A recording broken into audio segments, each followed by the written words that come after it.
All right, area under a curve calculation. That's what we want to do using integral calculus. Okay, so let's do some review. And then you see why it is so important to understand or to use integral calculus. Now, we do know that we know how to find the area of regular shapes from grade 4, 5, 6 up until 11. If you're given any regular shapes and any composite shapes that are made up of regular shapes. And I put four examples here: square, triangle, parallelogram, circle. You can come up with many different form. There are very specific formulas that you can use based on what you have. If you have all the sides, this would be the area will be the side on its own times by itself. This area 1/2 base times height. This area is base times height. And of course, this area of a circle is pi r squared. Very simple. You can do that. But then the trick is this. What would you do if you don't have a regular shape? Specifically, you don't have these vertices, pointed vertices that create regular 3 or 4 or 5 or higher number of sides composite shapes, or we can call it, what if you have a side that is a curve? It's got a curvature to it. So let's look at this one. What are we going to do here? Now, you look at it and say, okay, well, this could be a composite shape, but then we're not really sure how to break this up to any of the other regular shapes that we do know. So this curve at the top is a problematic area where we don't know what to do.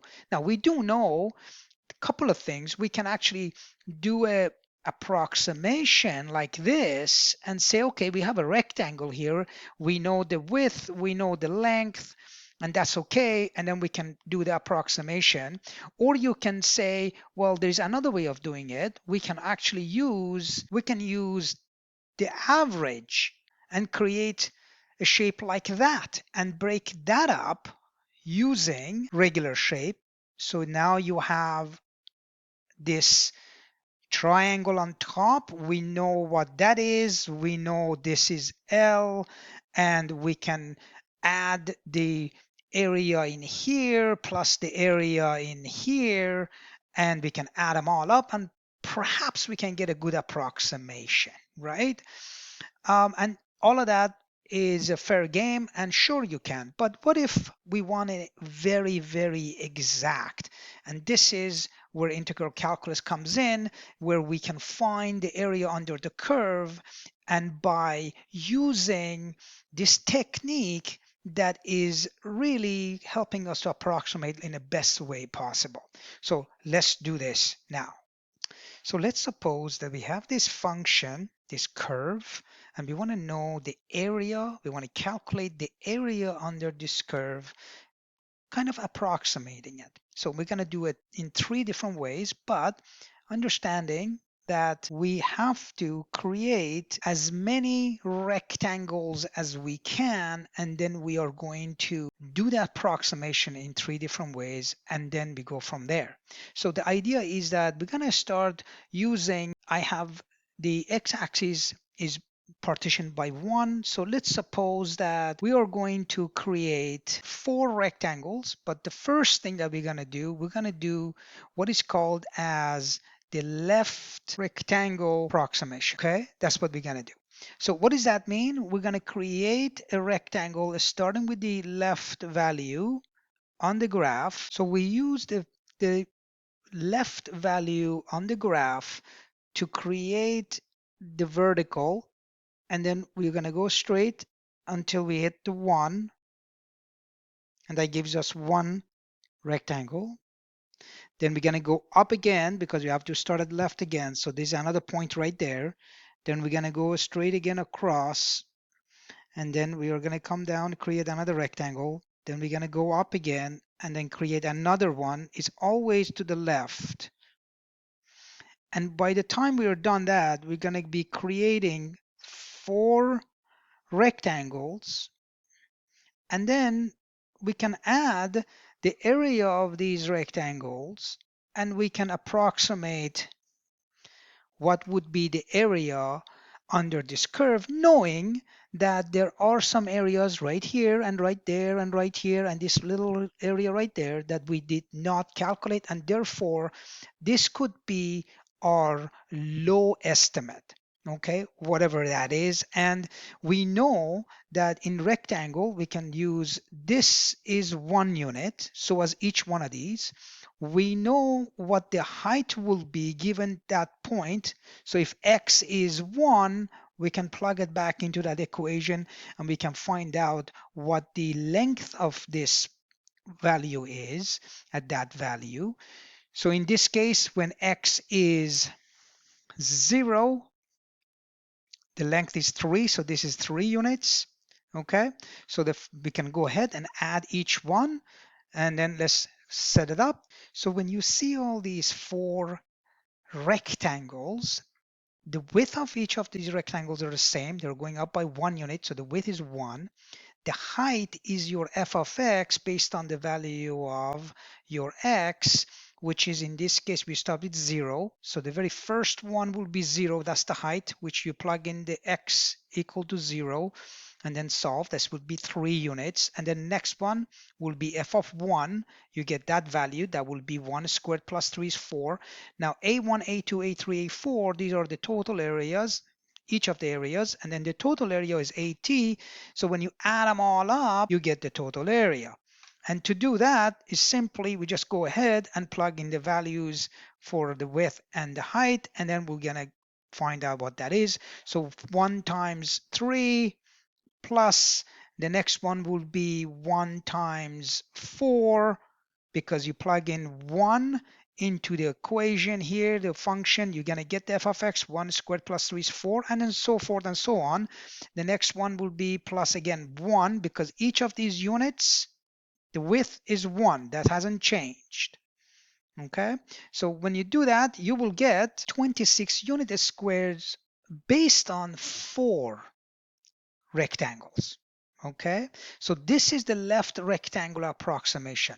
Now, this is the low end. Let's do the right rectangular approximation. It's the same idea. We're just going to use the right value on the function as our reference point to create those rectangles. Let me show you. So this is called the right rectangular approximation. And you start with the right value. And now I usually start with the end interval 4. So that's the right side right there. So I start with there and just go across until I hit the second value for x. And then I drop down. That's my first triangle or rectangle. The next one, I use that value. I go across and I do the same thing. Come down, get next, and then I use the next one on the graph. Now, if you notice that is always to the right, and then the last one, which is that triangle, and now you have these over approximation, because what you have is rectangles that is over approximating the area under the curve. And based on that, again, we can go ahead and find out what the area is. We know that each of these rectangles have a width of 1 unit right there.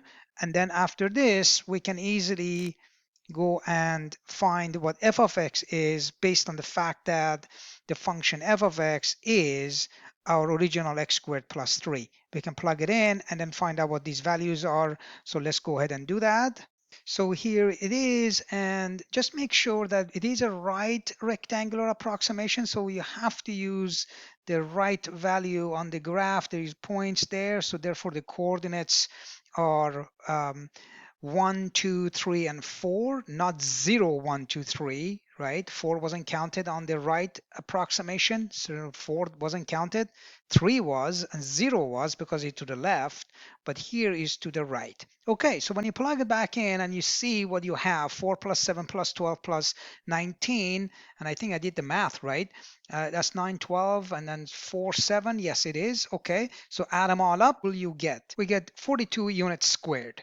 Great. Now notice that this is the upper limit. So our actual area, the actual area is in between the A approximation of the left rectangular approximation and the right rectangular approximation, and that's where the actual area will be. Is not undershooting it, not overshooting it, but it's in the middle.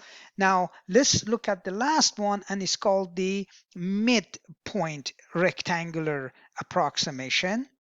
So for midpoint approximation, you look at the midpoint values of the x values right here, 1 to 4. So we're looking at half right here, that's 0.5. And then so as that value, and that. And it's just halfway. So what you will do, you go up and you hit the graph, and then you create the rectangle the same way as you have done it before. So here is the midpoint rectangle approximation diagram. And notice that in each original 4 units that we have, 1, 2, and 3, and 4, we went in between. They call a midpoint value between each of these intervals. So 0.5 would be 1. So the f of 0.5 is that point right there, and so as there, and so as there, and so as there. These are the midpoint values approximation, but we are still using the rectangle value that the width of it is 1 unit. We're still going to use that, but the height is now based on the midpoint value, not the width. Okay, so when now you plug the values in there, we have to plug in the values of 0.5 and 1.5, 2.5, and 3.5, the midpoint value, basically the average of the highest approximation and the lowest approximation that we did for the right rectangular approximation and left rectangular approximation, and to find something that is more accurate. So let's go ahead and do that, plug these values in and see what we get.